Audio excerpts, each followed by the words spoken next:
the human race. Now, that argument, of course, means actually that for them, what does it tell a minority student? If they said in a straightforward and honest way, yeah, this is a cultural symbol, originally religious symbol of the majority population of the traditional national Italian symbol. And if you belong to a minority, well, please, you should respect this symbol. And of course, we respect your right not to share this religion. Everything is fine. So, well, okay, a citizen of a liberal state, I think, should not be horribly offended by the fact that a state has some kind of an official attachment to another culture because the state is liberal. And because the state is liberal, it means that I, as a citizen, I am not obliged to be attached to something to which the state is attached. The state is attached to this, and it respects my right, my personal right, or my minority community right, not to be attached to it. And so there is no pretense of neutrality, and there is no disrespect to anyone's belief. But when you try to claim, because you are forced to it by the rhetoric of neutrality and strict secularism, that the crucifix is not a religious symbol and not even a purely Italian or Western symbol, but a universal symbol of compassion and love and humanism, what it says to a minority student is that it is not that you're outside the mainstream culture of the nation, or even outside the nation, you are deviate from universal moral standards. Okay, if you reject it, your religion does not accept this symbol of universal compassion. Okay, so you are exclusionary. We are inclusive because our symbol, our religion is universal. Therefore, the symbols of our religion have a universal moral egalitarian message, whereas your religion is, they write it. All other religion except Christianity, their symbols are by definition exclusionary. Therefore, it is probably legitimate to ban their display or to limit their display. Now, there is nothing like that is happening in Italy, I'm saying, but the logic of the reasoning is that when you try to defend a particularistic, in my view, a moderate and unoffensive, unless you are in favor of radical state neutrality, which I'm not in favor of. But if you want to justify a particularistic feature by denying its particularity and by clothing it in universalist clothes, by claiming that it represents a universal message, you are actually saying something which is highly offensive to the minorities who are outside the mainstream, much more than a frankly acknowledged non-neutrality of the state while respecting your equality as a citizen and your right also to preserve your own specific culture that is not the culture of the mainstream. Now, I think that, therefore, the liberal point of view, as a matter of principle, should reject or should give up the unrealistic idea of state neutrality, and should frankly, of course, the conditions are different in different countries, but I'm speaking about a general European or Western or democratic liberal principle. I think liberals should no longer pretend that a modern state is necessarily neutral, and they should concentrate on defending equality and freedom. And these are the core liberal values. And it is not unnecessary, it is not trivial to say that freedom and equality need to be defended, because unfortunately nowadays there is an attack, it has to be said, against freedom and equality in quite a number of places. I want to mention three of them.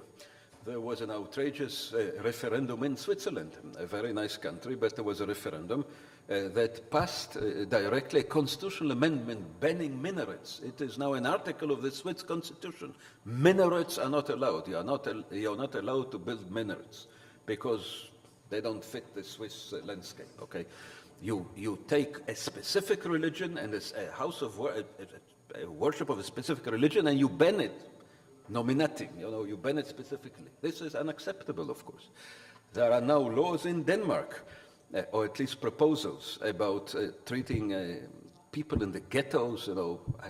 I think they have not yet been adopted, but from what I have heard, these are things that are really deviate from principles of elementary equality in the name of integration, of course. They are not, the ideology is not that they are hostile to minorities, but you want to allow them to integrate and if necessarily put pressure on them to integrate. But the degree of pressure put by the state on minorities, Muslim of course, everybody understands who are meant to integrate, is beyond what is permissible in a liberal society when you think about equality, freedom and human dignity. You don't need neutrality in order to reject it. And I think that an Israeli who speaks nowadays on such matters should not ignore the fact that our Knesset has just passed a nation-state law that is clearly an offense against the principle of equality, not of neutrality. Of course, the Jewish state as such cannot pretend to be neutral, and I think it's okay that it is not neutral, but it must respect equality, freedom and equality. And I think that the nation-state law is clearly a violation of this principle, but I need to stress that contrary to what has been asserted, it is not a violation, I think, of this principle, and it is not a legal abridgment of this principle, but I think it's a symbolic attack on this principle. The authors of the bill refuse to include equality in it alongside describing Israel as a Jewish state, which I think is outrageous and unprecedented. There is no constitution like that anywhere in the free world.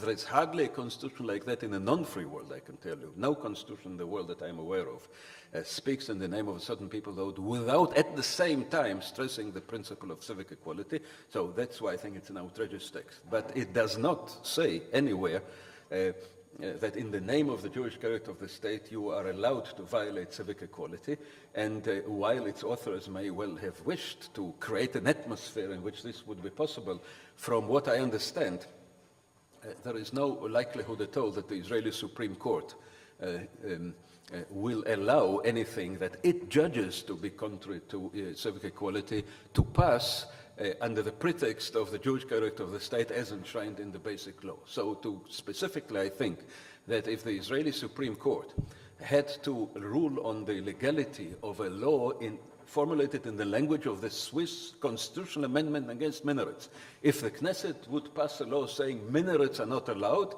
there is no chance that this law would survive the judicial review in the Israeli Supreme Court after the nation-state law, exactly as before it.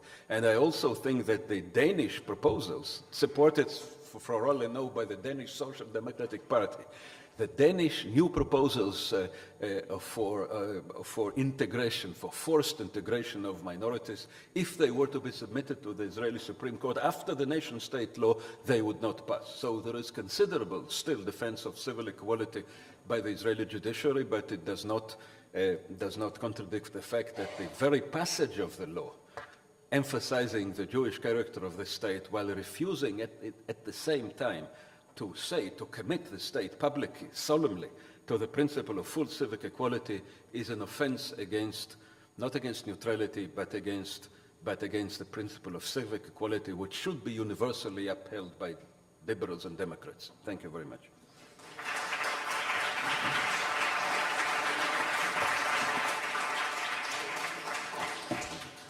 Still some time. Thank you to Professor Jacobson. We have a few minutes for question and answers. Please, microphone. Sir? Sorry. Yes, Professor.